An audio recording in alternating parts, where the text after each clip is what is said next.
गिरनारी महाराज की जय, गुरुदेव भगवान की जय, भवनाथ महादेव की जय। भवनाथ तळेटी ની અંદર ગિરનારની પાવન ભૂમિમાં ગત વર્ષની જેમ લીલી પરિક્રમાનો મેળો દર વર્ષે દેવઉઠી 11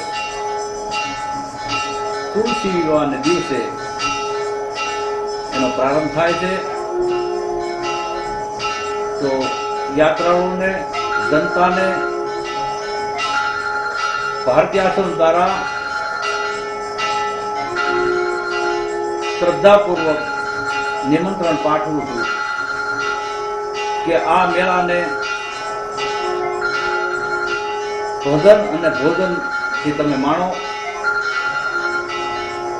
અને ગિરનારની પરિક્રમા એટલે સાધનાનું કેન્દ્ર છે। તો આની સાધના કરો, ભજન કરો, ગિરનારની પરિક્રમા કરો, ભગવાનના અને સંતોના આશીર્વાદ લો। જય ગિરનાર।